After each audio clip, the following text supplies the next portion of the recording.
Não resolva o problema do seu cliente hoje. Resolva o problema que ele vai ter amanhã.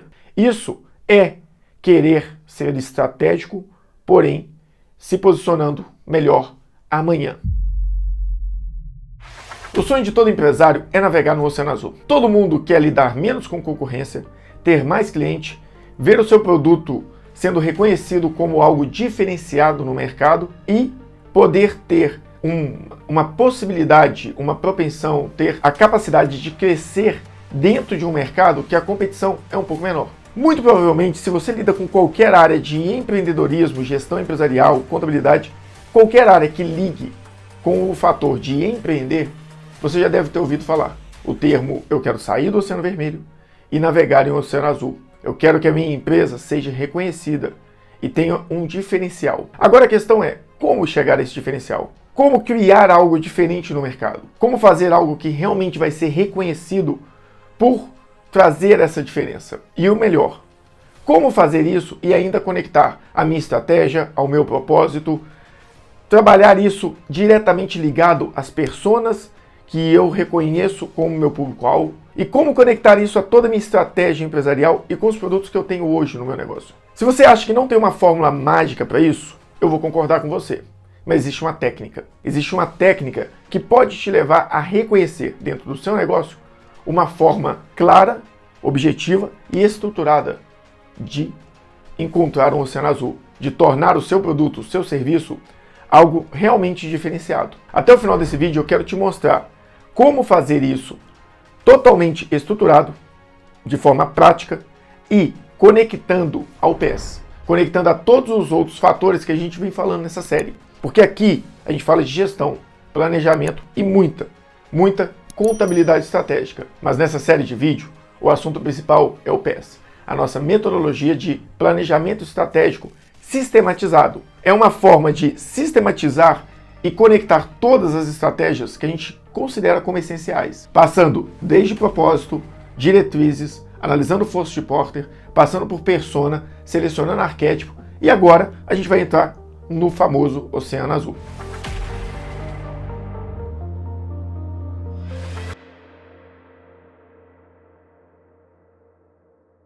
Pessoal, talvez vocês tenham notado que mudou alguma coisa aqui no cenário, mas é porque meu fundo infinito chegou e não dava para usar a camisa preta. E eu resolvi montar ele no meio do vídeo mesmo e já colocar aqui para rodar. Uma estratégia consolidada em um livro homônimo à estratégia, onde os autores colocaram de forma clara, objetiva e estruturada uma técnica para você conseguir consolidar e elaborar um plano para diferenciar o seu produto do mercado. E lá eles citam vários exemplos que a gente também vai falar aqui. Mas, para ficar bem interessante você conseguir fazer isso na prática, eu recomendo, baixe esse material que ele está disponível para vocês em PDF. Para quem fez o curso de contabilidade estratégica, o curso de consultoria pago, lá tem o material em Excel, onde você consegue preencher e algumas coisas são automatizadas para orientar de forma mais fácil. Então, se você tem o material e está aqui no YouTube, vai lá na nossa área do cliente, assiste por lá porque o conteúdo é muito mais rico e baixa a apostila.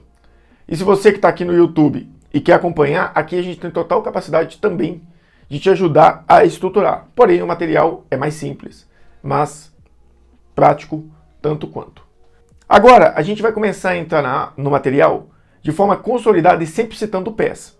Se você não assistiu todos os vídeos do PES ainda, pode continuar aqui, termina esse vídeo, depois você volta e assiste os outros vídeos que vai fazer total sentido, porque essa estratégia é totalmente autônoma do restante do material. Ela pode ser usada com ou sem o restante da estratégia do PES.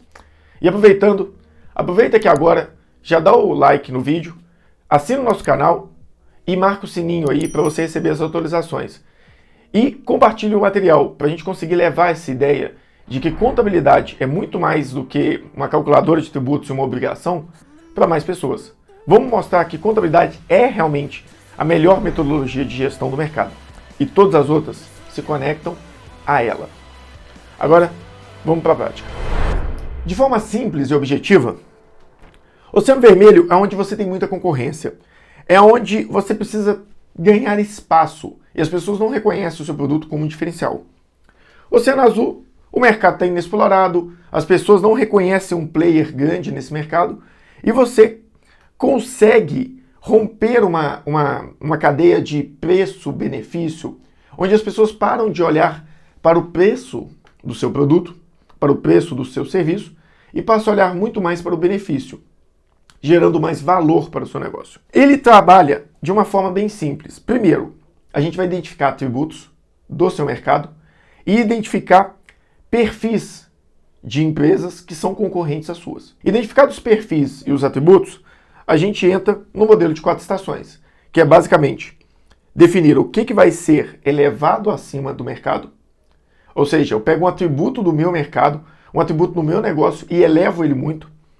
O que eu vou reduzir abaixo do mercado, mantendo apenas o básico, porque é essencial. O que eu vou retirar, eliminar, que normalmente o mercado oferece. A gente vai falar de alguns exemplos aqui. E o que eu vou criar dentro do meu mercado. Essa estrutura, ela tende também a levar de uma forma sistêmica você avaliar o seu mercado em etapas, até você conseguir ter material suficiente na sua cabeça mesmo. Você tem uma visão sistêmica suficiente para você poder avançar para o próximo nível. Agora, para a gente ir bem na parte teórica aqui de forma mais rápida, eu vou passar primeiramente a questão da análise de mercado. Como funciona a análise de mercado no Oceano Azul? Ele primeiro avalia quais são as barreiras que você tem no seu mercado.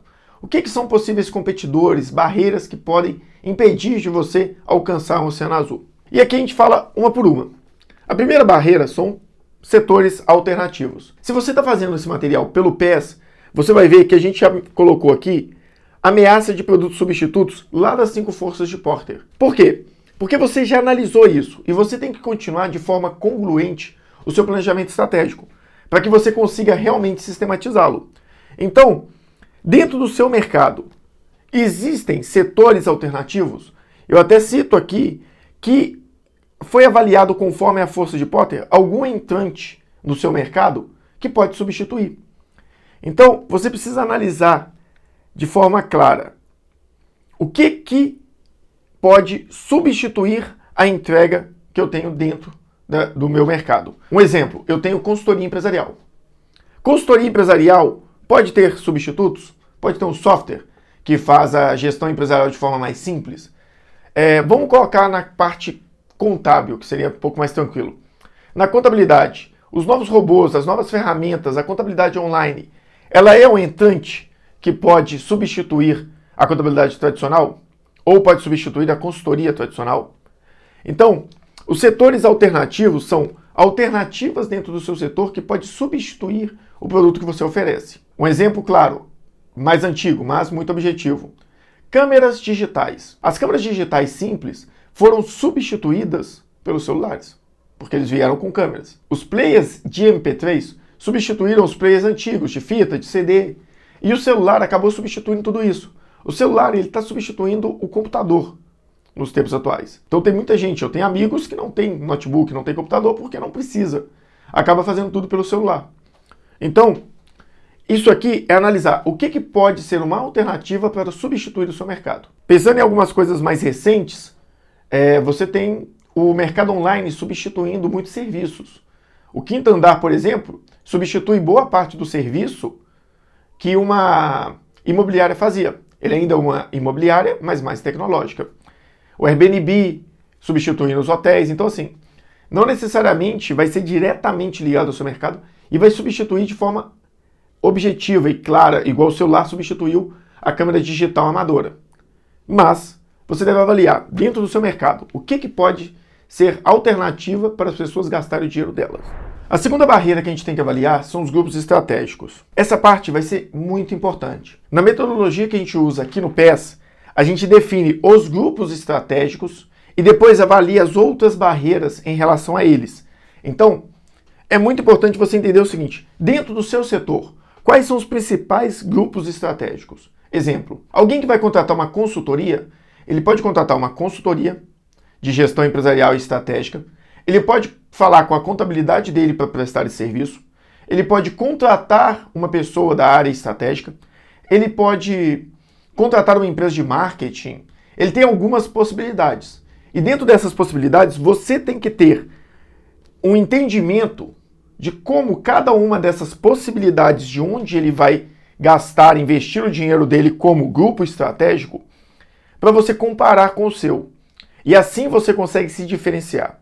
Então, o grupo estratégico, ele é uma avaliação macro do seu setor, tentando entender quais são as possibilidades de alternativas, não de substitutos, mas grupos estratégicos que você pode separar do seu mesmo mercado. Um exemplo, a gente trabalhou uma vez com uma gráfica, que trabalhava muito com convite, praticamente só com convite de formatura. A gente separou os grupos estratégicos entre as gráficas maiores, que tinham esse serviço, as gráficas especializadas nesse serviço, as gráficas pequenas, que ofereciam esse serviço, mas não tinham tanto a mesma robustez que eles tinham. E também a gente entrou com as empresas de cerimoniais, que terceirizavam esses serviços.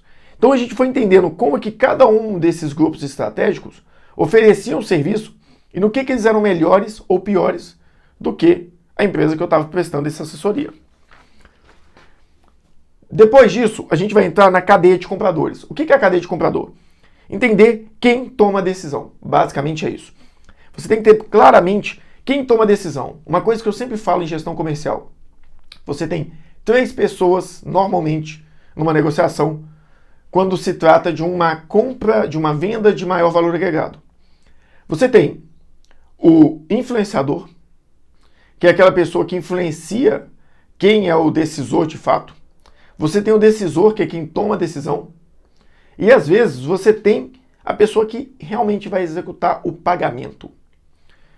Se você está entrando numa empresa, por exemplo, eu posso ter uma empresa onde uma pessoa quis me levar lá para dentro como consultor, porque entende que seria essencial na operação dela. Só que quem toma a decisão se vai comprar ou não é o supervisor, é o chefe da área, porque é ele que vai entender o que a área precisa.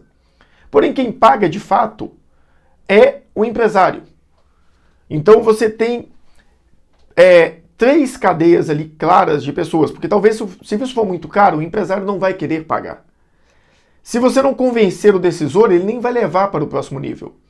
E se o influenciador realmente não acreditar na sua demanda, ele não vai te ajudar a realizar essa venda.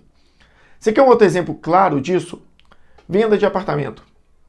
Se você vai vender um apartamento, você tem o influenciador, que normalmente são os filhos. Você tem o decisor, que na maioria dos casos é a esposa, porque normalmente quem gerencia toda essa parte do lar, normalmente são as esposas, não é uma questão de preconceito. E o comprador de fato pode ser o casal, pode ser só o homem, mas pode ser só a mulher também, o decisor ser o homem, mas você tem que entender o papel de cada um na hora da execução da venda. Então, a análise da cadeia de compradores é exatamente isso. É entender onde cada pessoa se encaixa na sua jornada de compra, na sua jornada com o cliente. Para você entender como que você pode tratar isso como um atributo e atingir exatamente a pessoa ideal. E se você está falando de jornada e cadeia de comprador, o seu comprador tem que estar conectado com a sua persona. A pessoa que você decidiu que é o comprador tem que estar conectado com a sua persona. Ah, e só mais um ponto. A ideia aqui é encontrar o comprador que desafia o que o mercado faz.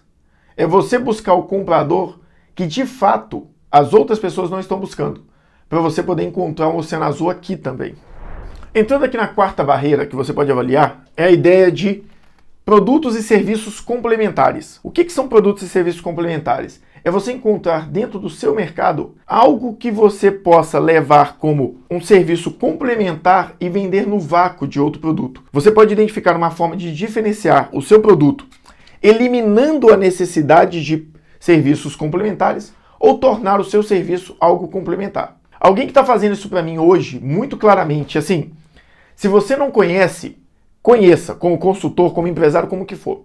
A Microsoft, ela fugiu desse mercado de serviços online por um tempo, ela foi engatinhando com aquela ideia do Office 365, enquanto a Google veio com o G Suite fortemente para dentro das empresas. Mas agora, a Microsoft criou algo que eu acho que vai revolucionar o mercado. A Microsoft criou um super app para empresas. E esse cara chama Microsoft Teams. É um dos aplicativos, para mim, que possivelmente vai ser um dos mais revolucionários aí nos próximos anos. Porque, realmente, ela consolidou tudo da plataforma 365 dentro do Microsoft Teams. Então, ele consegue, de forma muito clara, resolver N problemas que geravam custo de serviço para as empresas. Então, a Microsoft com o Office 365 e o Teams, ela consolidou tudo num aplicativo só, facilitando o gerenciamento da plataforma e eliminando a necessidade de N profissionais de TIs dentro da empresa para gerenciar tudo isso. Então, se você precisa ter uma comunicação interna, ele soluciona. Se você precisa ter sites internos para uma intranet, ele funciona. Se você precisa fazer gestão de projetos lá dentro, ele funciona. Se você precisa liberar arquivos, controlar acessos, tudo isso é gerenciado somente dentro da plataforma do Teams. Então ele foi eliminando várias demandas de contratações, fazendo com que o custo dele como produto passasse a ser irrisório. Porque ele elimina tantas outras despesas dentro da empresa que ela passa a não enxergar a questão de custo e somente o benefício. Então, ele elimina e reduz a necessidade de outros produtos. E quando a Microsoft entra num outro material, você pode ter um outro vídeo aqui no canal que eu falo muito sobre isso, que é sobre custo marginal. Quando você consegue levar o custo marginal, ou seja, o custo de cada usuário do Office para a Microsoft é tão baixo pelo nível de escala dela, que ela pode vender muito barato. Então, quando ela vende ele barato em serviço mensal, as empresas deixam de avaliar como um todo a despesa e olham somente para o tanto que ela elimina. Você quer ver um outro lugar que eu faço isso? Na minha consultoria. Quando o cara contrata para o resultado, ele deixa de ter a necessidade de se preocupar com alguém que vai avaliar a contabilidade dele, alguém que vai mapear os processos dele. Ele deixa de ter a necessidade de alguém que auxilia ele a trazer um BI simples para dentro da operação. Ele deixa de se preocupar se a gestão financeira dele está ou não correta, porque ele sabe que contratando a Pro Resultado, ele tem uma consolidação de serviço e que por trás tem resultado em foco. Então a gente tem uma capacidade muito grande de entrega. Automaticamente eu elimino vários serviços complementares que ele teria dentro da empresa dele, ou vários profissionais. Com isso, ele é mais eficiente, ele vê mais valor no meu serviço e mantém a minha contratação por mais tempo, aumentando o meu lifetime. É o ideal? Não sei ainda, porque eu ainda não tenho escala nesse modelo de negócio. Eu acabo tendo que contratar mais consultores, gerenciar e vender hora homem. Mas a gente está caminhando para uma plataforma online, que vai oferecer a mesma coisa, e conectada a N outros serviços. Então, eu não vou abrir mais porque isso é a minha estratégia. A ideia aqui é simples. Entenda no seu mercado como você pode eliminar serviços complementares que o seu cliente tem que contratar. Assim, ele passa a ver mais valor no seu serviço por reduzir outros custos e deixa de ver o seu serviço como um custo, como uma despesa de fato e passa a ver como investimento, eliminando assim a barreira de preço e valor. Ele para de olhar para preço e passa a entender somente valor. Entrando aqui na quarta barreira, essa é uma das barreiras que eu mais gosto em vendas. E eu vou falar dela bem rapidamente, porque aqui no canal que mais tem é material sobre vendas. Sou contador, mas sou apaixonado por vendas. Examine apelos funcionais ou emocionais. Por que as pessoas compram? As pessoas compram por dois motivos. Ou é para eliminar uma dor, ou é para ter um prazer. Prazer está muito ligado a questões emocionais, mas não deixa de ligar também a dores, as questões emocionais. O que faz o seu cliente comprar o seu produto? É algo emocional? É se conectar à sua empresa, se conectar ao seu brand, é trazer para ele um valor mais agregado, ou é um apelo funcional? É uma necessidade prática que ele precisa. Se você estiver falando de apelos emocionais, o seu arquétipo tem que estar conectado a isso. Por isso que eu falo muito de trabalhar um planejamento estratégico sistêmico.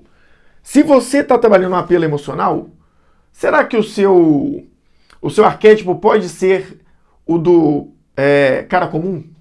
aquele que é só prestativo. Não tem como você trabalhar um apelo emocional e mostrar para pessoas que você é simplesmente mais um. E você é simplesmente uma solução comum para ele, que você é simplesmente algo prestativo. Porque o apelo emocional normalmente está ligado a alguma coisa que você apresenta, aquilo que você quer ser. As suas emoções normalmente estão ligadas a uma visão que você tem de publicidade, de brand com o tempo, daquilo que você gosta, ou de brand ou da sua vida pessoal, mas é aquilo que você se imagina sendo. O apelo emocional de um apartamento, por exemplo, ele está muito ligado àquele status de eu consegui, eu alcancei algo. Então, quando a pessoa vai comprar um apartamento de um certo estilo, ela está se imaginando dentro daquele apartamento, daquilo que ela representa na vida dela. Se a pessoa quer contratar um serviço de consultoria que realmente traga para a empresa dele um certo valor, que traga algo que ele se sinta mais importante dentro daquilo, ele sabe que ele realmente contratou algo que representa que a empresa dele é algo maior, o seu arquétipo não pode ser simplesmente o arquétipo do prestativo. Diferente, por exemplo, de uma auditoria, que a pessoa pode contratar simplesmente pela chancela da auditoria, porque é prático. Então, tem questões que são simplesmente usabilidade e questões que são emocionais. Por onde você vai levar o seu cliente? Isso aqui vai estar totalmente conectado ao seu arquétipo. Se você definir e partir por essa barreira, o seu arquétipo tem que estar conectado a ela. E a sua persona tem que estar conectado ao seu arquétipo e ligado a essa barreira. Porque é pelos hobbies, pelo aquilo que ela deseja, é pelo seu conhecimento da persona que você consegue comunicar com ela melhor aqui. Sexta e última fronteira, transcurso de tempo. Isso aqui é estratégico, gente. Um dos melhores exemplos para mim aqui em transcurso de tempo é, de fato, o exemplo claro que o livro leva por boa parte da nossa jornada de conhecer o Oceano Azul. A questão do transcurso de tempo, ela está relacionada a questões que vão mudar com o futuro. Por exemplo, como eu disse, o livro ele passa muito pelo exemplo do Cirque du Soleil. O que o Cirque du Soleil entendeu que no transcurso do tempo ele teria que mudar? A questão de animais. Não dá para você manter um animal mais em uma jaula, viajando de um lugar para o outro do país, para poder exibi-lo como uma atração para as pessoas. Alguns animais, sim, talvez tenha essa possibilidade, que a gente ainda tem o perfil de aceitar um cachorro, aceitar um gato, aceitar alguns animais. Mas as pessoas não aceitam animais selvagens. Então, o Cirque du Soleil entendeu isso há muito tempo. E ele eliminou os animais do circo por N fatores. Era caro manter. 2, no transcurso do tempo, a questão de legislação ambiental, de proteção dos animais, ia exigir que eles parassem com isso. E eles quiseram antecipar essa questão. Um outro exemplo é a Tesla, que está vendo que carros movidos a combustíveis fósseis não terão futuro. Porque a gente não tem, combustíveis fósseis, 2, a gente não pode mais poluir o ar, e a gente precisa de fontes de energias renováveis. Eles entenderam isso e investiram absurdos em carros com esse perfil. Mas eles levaram para a questão emocional. Porque o carro é altamente tecnológico, dirige sozinho, você se sente no futuro. Você não compra um carro que dirige sozinho por uma questão de usabilidade, de você soltar a mão do volante e cruzar os braços e ir embora. Até porque, quem conhece um Tesla, sabe que você precisa ficar com a mão no volante. Por pelo menos alguns períodos de tempo. Não é uma questão, toda a tecnologia de um Tesla, tudo isso, não está na parte prática, está na parte emocional. E a questão dos combustíveis fósseis está ligada à questão emocional também, está ligada a brand, sim, mas está muito mais ligada ao transcurso do tempo. Então eles eliminaram várias coisas que um veículo deveria ter pelos nossos entendimentos, priorizaram segurança, tirando o motor da parte da frente, colocando uma área de absorção de impacto, tiraram a questão de combustíveis fósseis e passaram a trabalhar com energia renovável. Eles fizeram usabilidade, eles colocaram postos de reabastecimento pelo país, nos Estados Unidos, no caso. Então, assim, a Tesla trabalhou muito o transcurso de tempo e outros, assim como o Cirque du Soleil. Mas o transcurso de tempo é você entender. Uma coisa que eu falo muito aqui nesse canal, falo com os meus clientes, eu sempre levo. Não resolva o problema do seu cliente hoje. Resolva o problema que ele vai ter amanhã. Isso é avaliar as questões por transcurso de tempo. Isso é querer ser estratégico, porém se posicionando melhor amanhã. Entendeu as barreiras? Entendeu a questão de grupos estratégicos? A gente vai para a parte prática agora. Então, pessoal, entrando aqui agora na questão do Oceano Azul, nessa parte mais prática mesmo, a ideia é: defina os grupos estratégicos, que a gente já conversou lá atrás. Eu tenho um grupo estratégico aqui de grandes contabilidades, contabilidades online, pequenas contabilidades entrantes no mercado. Eu tenho o serviço da possibilidade de contratar um contador para dentro da empresa. E eu tenho a minha empresa. Como que eu me posiciono em setores alternativos? Algum deles é estratégico em algum desses pontos? Algum deles é estratégico na questão de grupo de compradores? Por exemplo, transcurso de tempo. Grandes contabilidades com precificação muito alta não vão se manter no mercado. Pequenas contabilidades que prestam serviço mais simples, somente de despacho de documentos e cálculo de tributos, como que eles vão ficar com o tempo? Eles têm algum serviço complementar? Então, assim, posicione e entenda como cada grupo se posiciona em algum desses setores. Isso aqui tende a te facilitar na próxima tarefa. Mas sempre conecte tudo isso às etapas anteriores, do PES, inclusive. Chegou nessa fase, terminou o ponto que a gente tratou lá sobre analisar os grupos estratégicos e como que ele se posiciona dentro das diversas barreiras que a gente pode ter. Você vai vir aqui e vai definir atributos. Você vai definir o tributo, a relevância e a fonte. Qual que é a relevância desse atributo e como que você descobriu esse atributo? Qual que é a sua fonte deste atributo em específico? Então, por exemplo, eu tenho o atributo 1, que é importante, que é a confiança, quando o assunto é contabilidade. Eu tenho a questão de técnica, quando o assunto é contabilidade e consultoria. Se eu estou falando, por exemplo, de uma empresa de produtos alimentícios, eu tenho a questão de sabor, de brand. Então, entenda os atributos que cada um dos seus concorrentes e que você entende que é importante. Avalie dentro daqueles grupos que a gente acabou de tratar aqui, avalie aqui dentro e entenda, dentro dos setores alternativos, atributos que você entende como relevante. O que cada um desses grupos estratégicos de concorrentes dentro do seu setor tem de atributo na área de... este aqui tem um atributo X, que é importante. Esse daqui normalmente se posiciona. Ou esse daqui tem esse atributo. Ou esses aqui trabalham dessas formas quanto a setores alternativos. Então, mapeie atributos aqui dentro relacionados às barreiras que a gente colocou dentro dos grupos estratégicos. Então, você vai fazer uma matriz aqui e ir posicionando atributos. Ou seja, você vai olhar para o seu concorrente, vai olhar para os grupos estratégicos concorrentes ao seu serviço e vai olhar de forma estratégica o que são setores alternativos, o que são grupos de compradores relevantes. Ele tem um atributo aqui que é muito interessante para um grupo de comprador. Coloca esse atributo. Esse cara aqui se posiciona, por exemplo, a Contabilizei. Se posiciona muito bem no transcurso de tempo, porque as pessoas não querem mais ter que se locomover até a contabilidade. E não faz mais sentido ter transporte de documento com tudo online.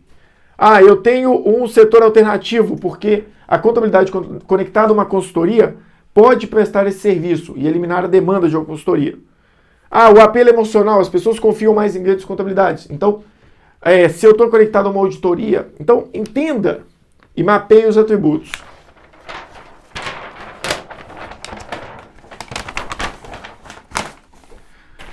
Traga os atributos para essa tela. Entenda a relevância dele. E depois, quando você está trabalhando com o nosso modelo do PES, ele vai preenchendo aqui automaticamente. Depois, você vai pontuar cada um dos seus grupos estratégicos dentro dos atributos. Para quê? Para você identificar. Por exemplo, a sua empresa, onde ela está melhor. Eu estou melhor posicionado nesse atributo, neste, ok. Isso aqui está a sua estratégia. Aqui está a sua estratégia. Pode ser que você esteja posicionado ou você queira se posicionar melhor e fortalecer aqui. Quando você pontuar como que está cada um dos grupos estratégicos, lembre-se, aqui não é uma concorrência em específico. Você quer se diferenciar do mercado, não de um concorrente. Então, são grupos estratégicos de concorrências. Como eu falei, no caso, por exemplo, da empresa que eu trabalhei, que era de convites. Eu tinha as grandes gráficas, eu tinha as agências, eu tinha os cerimoniais, eu tinha as pequenas gráficas, eu tinha as gráficas especializadas. Então, as agências e por exemplo, os cerimoniais, eles pegavam muito no atributo, por exemplo, de emocional, porque eles estavam muito conectados ao cliente no dia a dia. Eles conectavam muito ao grupo de compradores, porque quem compra um convite, quem decide numa festa de formatura, são as pessoas da comissão.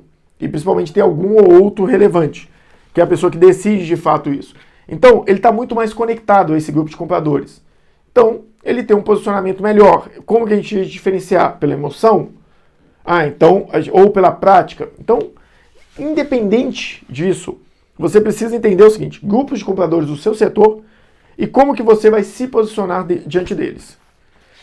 Mapeie, porque isso aqui é numérico, é para fazer um gráfico. Então, você vai criar essa matriz. Se você tiver no PES, o material está pronto. Se você não tiver... Se você tiver no PES, o material vai estar pronto. Se você não tiver, você vai ter que criar a sua análise. A ideia aqui é ter uma visão gráfica.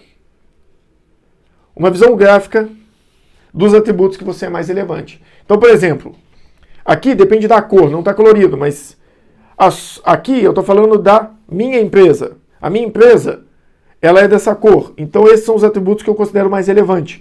É aqui que eu vou me posicionar no mercado. É aqui que eu vou comunicar. É aqui que eu vou traçar toda a minha estratégia.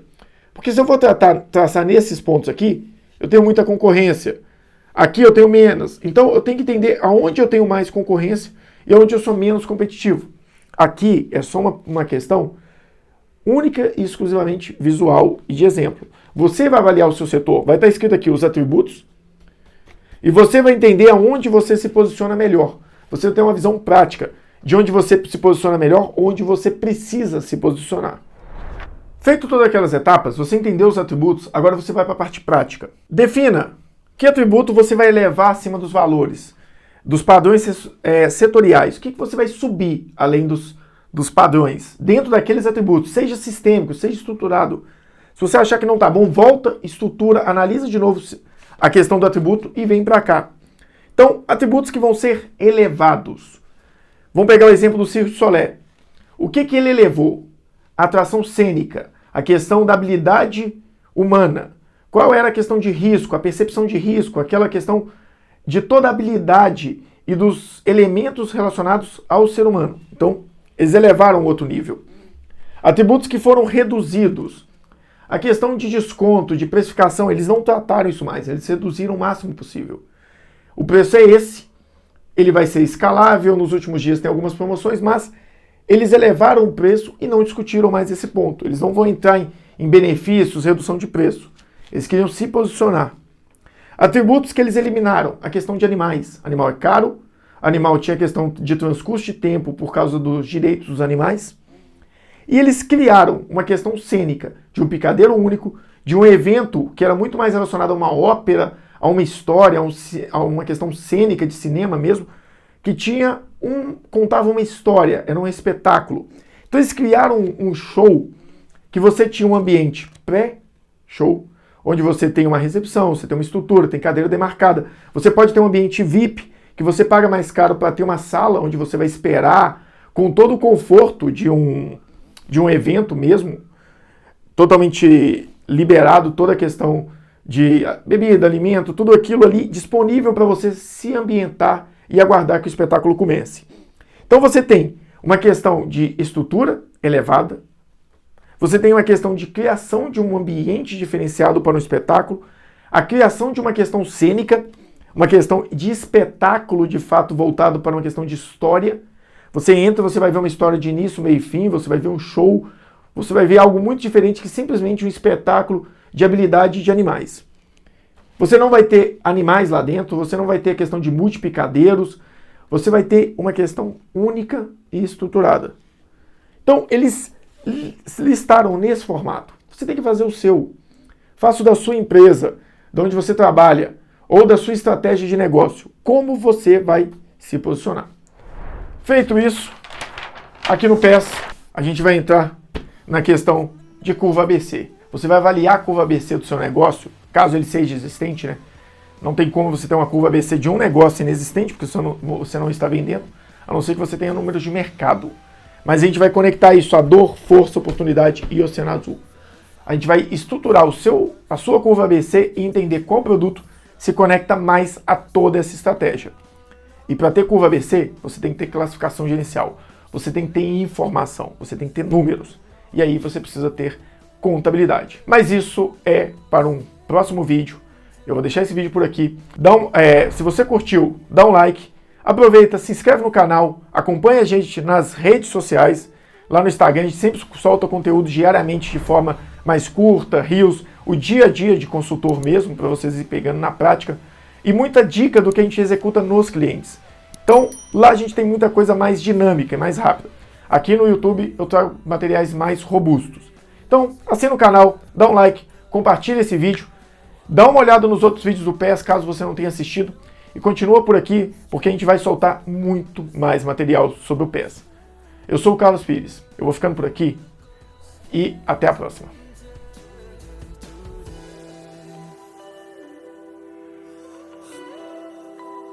I'm not a